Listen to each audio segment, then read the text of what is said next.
Thank you. Welcome again Ah, once more. So, so you're aware of this podcast. We gave you an overview.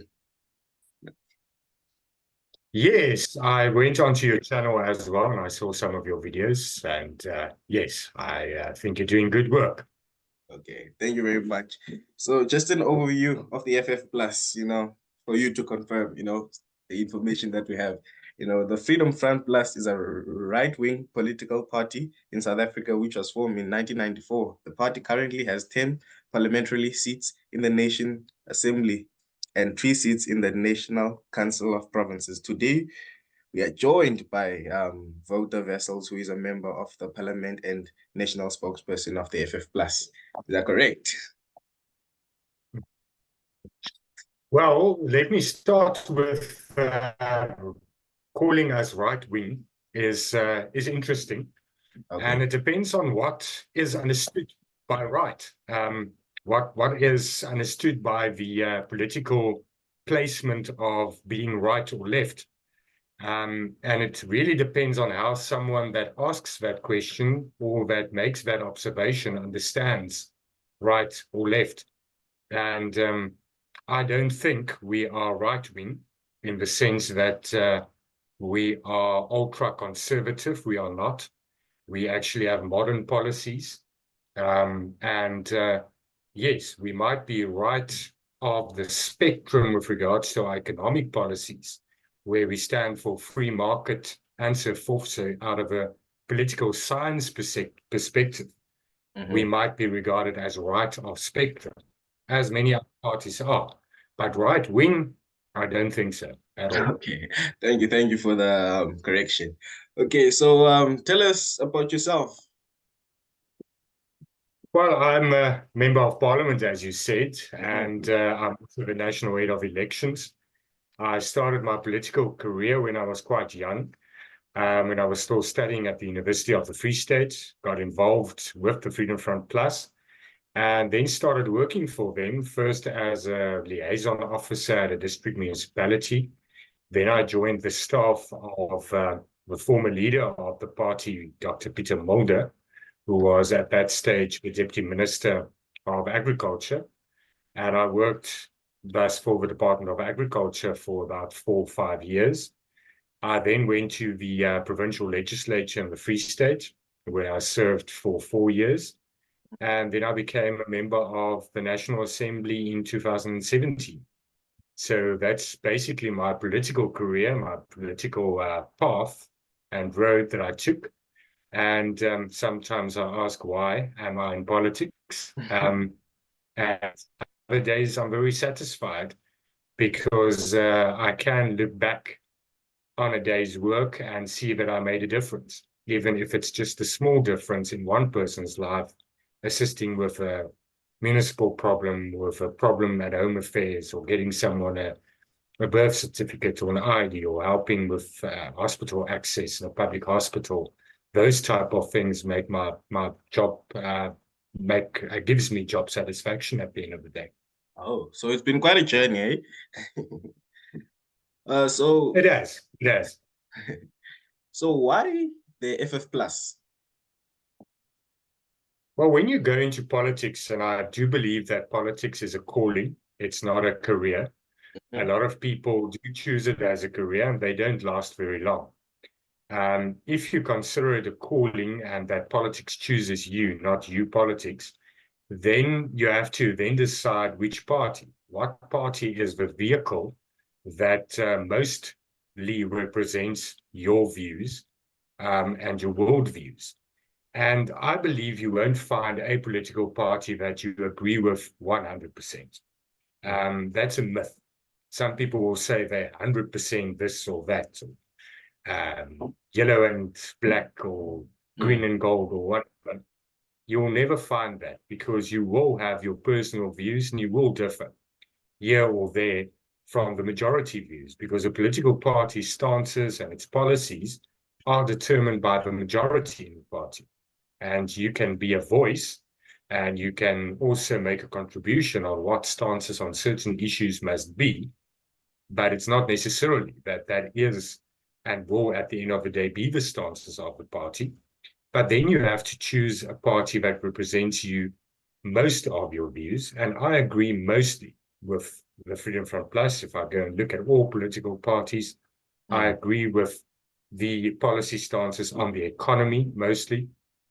I agree with the policy stances on the community being that the community must be centered in decision making, that there must be a devolution of power. All those stances I agree with that other political parties don't really have as policies. And that is why I chose the Freedom Front Plus and why I served it since 2005, basically, and also made a contribution to the modernization of the party, to changing a lot of the outlook and how people also perceive the Freedom Front Plus. I think I made a huge contribution to that. Okay. Speaking of perception, is the party like a white party, since we have a big race issue in South Africa. So is the party like a white party? I don't believe so. And I believe we have, and I do know we have members across the across communities and from different races, different ethnicities, different languages. And we believe in certain policy issues, not in race politics. Okay. So we believe, for instance, that there must be self-determination for all groups and all communities in South Africa, as the Constitution provides for in Section 235. So that many people perceive as being white and Afrikaner centrist, centered, and it's not. It's for all communities. When we talk about languages, we're not talking about the promotion of Afrikaans. We're talking about the promotion and multilingualism of all 11 official written languages.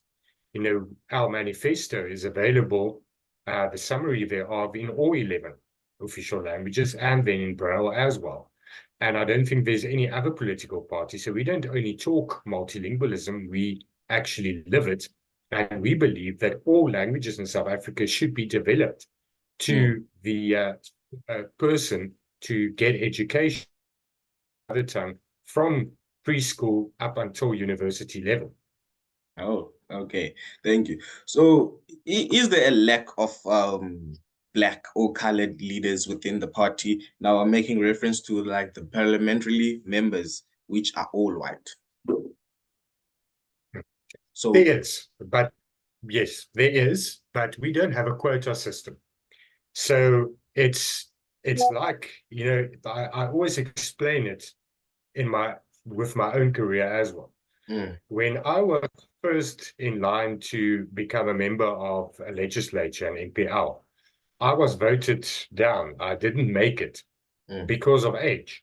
I believed that I was ready to go, but because of the emphasis on older people with more experience, which is not necessarily wrong, but that did create and does create a system in all political parties. If you even go to the ANC, you have very few members of parliament, and they have more than 200 members, obviously, that's under the age of 40. Very few. So age is also that type of factor that can be left behind where ranks close down. Let's take, for instance, I know I'm deviating from your actual question, but let's take the issue of the judiciary and legal representation. That's now a very hot topic where a judge in the High Court said the legal representation is too white. Now, I won't say that it's necessarily because of race, but any young advocate struggles to get clientele, whether it's a white advocate or a black advocate. But obviously, you at this stage have more because of the past and because of more opportunities for white advocates to become senior counsel. They will have the majority of big cases, and that will behind female advocates, that will leave behind younger advocates, and it will leave behind black advocates. So exactly the same is within the Freedom Front Plus, and I think most political parties on different levels thereof of demographics. But we try to promote, and we have an active program of a political school, developing skills so that we also have a transfer of knowledge and a developing of skills. That's why we have Black councillors now, and people of color who are on our lists very high up, but won't necessarily make it, unfortunately. We very much wish that we get them elected. We have Black members very high up, number 4 on our list in Limpopo, for instance. But will we get 4 seats? That's the unfortunate part there. If we get 4 seats, we'll have a Black member of the Limpopo legislature as a Freedom Front Plus member. And the same on national level, the same in all provinces. We do have that, but we don't have quotas because we believe in merit. We have a merit-based program. Everybody competes on the same level, but we do have programs that are aimed at developing skills, our political school, and so forth. So yes, that is, at the end of the day, a wish that we are more representative, and hopefully we will get there. Wow. Okay, so like since you're saying, you agree with the FF Plus, economy plans and all that, what is the party's view on the BEE? Well, we believe if you go and look at Black economic empowerment, it has not empowered the masses. The aim of Black economic empowerment was, and some say it's still, to actually advantage and empower those that were left behind by the previous system of government. We acknowledge that people with a lot of potential were left behind because of apartheid and because of lacks in the system, also the current system. There's a lot of people that are still disadvantaged because of poor education and so forth, and they are Black mostly. But when you say Black economic empowerment, you have to go and evaluate, did that system really do that up until today? And you can't really find success of Black economic empowerment. It has Black elite enrichment than Black economic empowerment. A lot of people that get tenders are a select few, and it's actually to the detriment of the majority.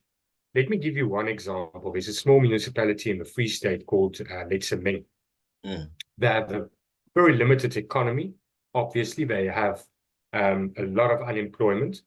And recently, the municipality gave a contract for travel arrangements to a company based on their Black economic score. But that company is not even a travel agent, point one. They're a filmmaking company. They got a presidential incentive scheme, whatever, to make films of more than R1 million. But now they get very bloated. It's not market related at all. So it's a struggling municipality financially. They get this contract to fly the mayor and the speaker, I can't remember, to Johannesburg at inflated costs. But it's a company that's not even situated in Letšeng. Black economic empowerment used there is not empowering the local economy, expanding and investing in local businesses. It's taking someone that doesn't have a travel agency and giving him a contract that's exploiting the municipality. And most probably, there's something that's going on there with a kickback or a payback for whoever gave him the contract. And that is what Black economic empowerment unfortunately does. So we rather need skills development.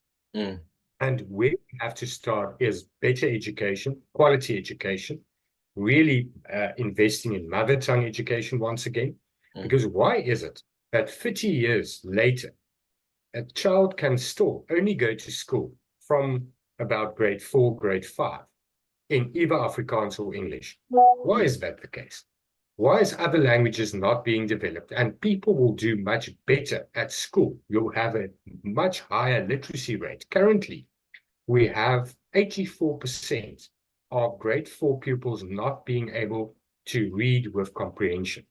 That's shocking. It's almost the highest in the world. And that is because of the lack of mother tongue education. So we need to start with the education system. We need transfer of skills and skills development.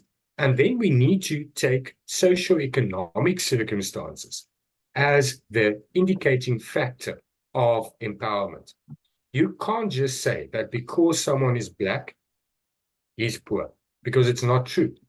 What currently happens is the elite, a black child that grew up in Wouter, went to the best schools in Tshwane, whatever, gets a affirmative action appointment, gets a bursary to go and study based on the skin color, his skin color. But the child in Soshanguve is completely left behind. And that is what's wrong with affirmative action with skin color as a generalized indicator, because it's not. It should be socioeconomic circumstances. And then we should get to a stage where we empower so that we have equal opportunities for all and we promote merit. Because nobody wants to be regarded as a quota. Nobody wants to be regarded as I got the job, or I got a place in the team, or I got whatever just because of my skin color. We need to get to a place in South Africa where we have equal access to opportunities for all. Okay, wow, thank you. So your other view on land expropriation, what is the party's view on that? Well, we say firstly, you can't, if you have expropriation without compensation, you don't know if the landowner is black or white or whatever skin color, you won't have property ownership. And if you don't have property ownership and private property ownership is a cornerstone to any free market economy. If you don't have that, you firstly have a problem. Now, let's go and look at land reform projects and agricultural land reform projects. If you go and look at the annual report of the Department of Land Reform, you'll see that 90% of land reform projects fail. Why?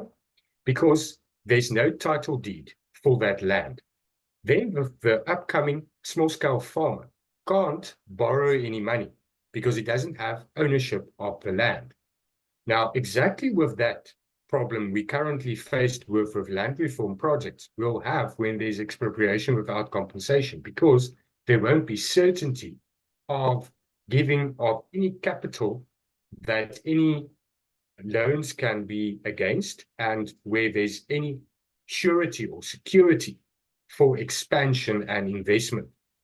The other factor is that no foreign investor will invest whilst there's no property certainty.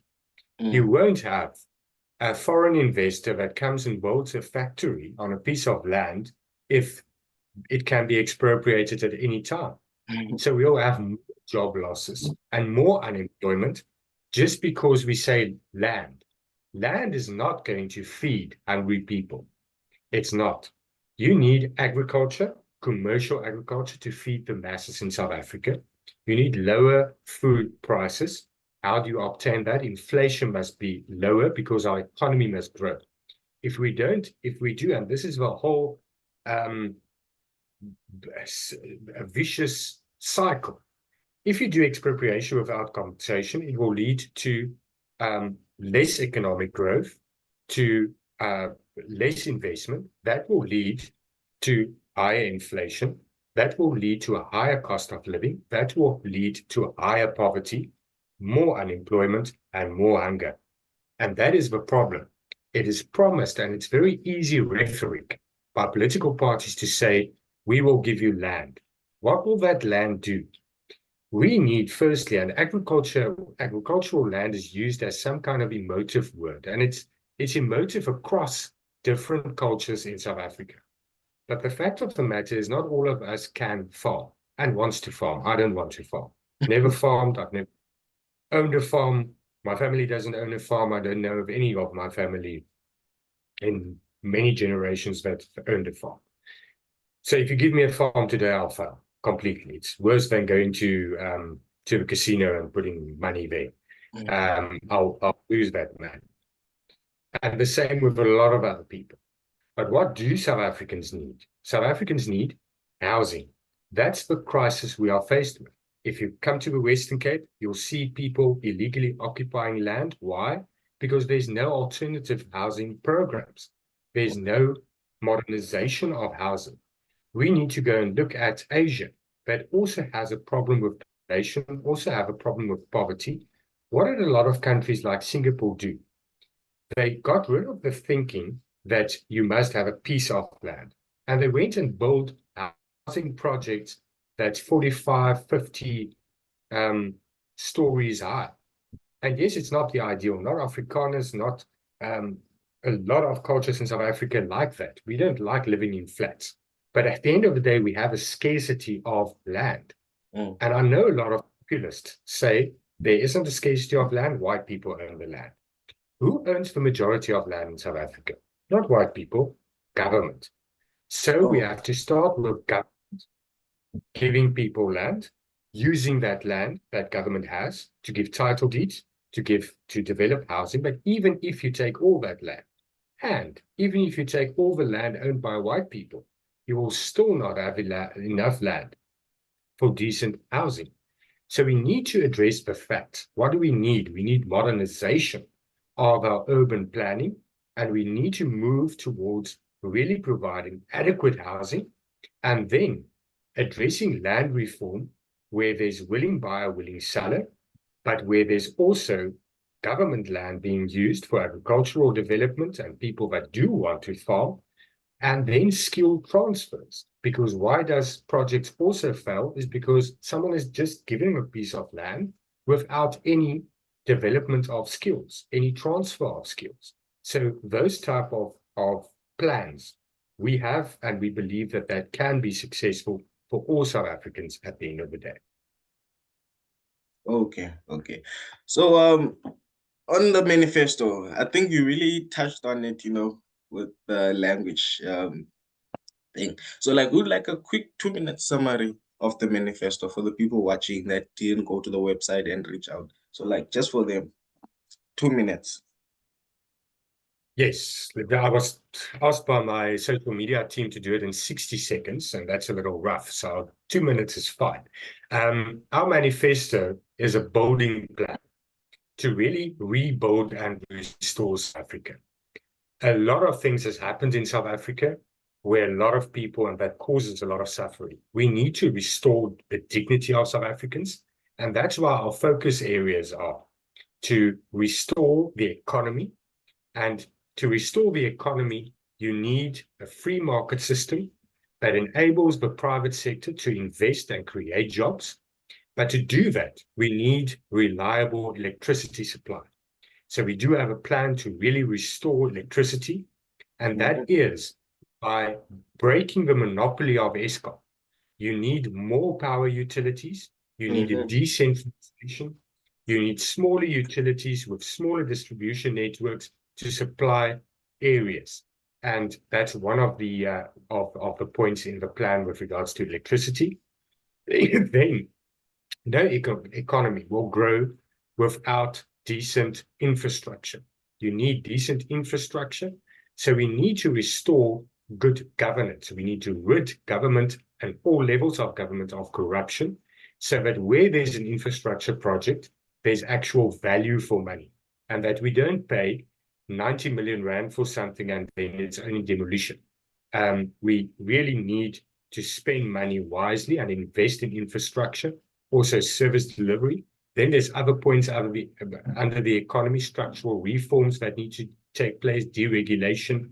It's currently very difficult to do business because you need this license and that license and a lot of needless regulations. So we need to rid the whole. We need to get rid of those needless regulations, and then we say safety is a priority. We need to restore a police force that's really there to provide safety and security to the citizens of South Africa. We need specialized units that combat organized crime and gang violence and all those aspects, also rural safety.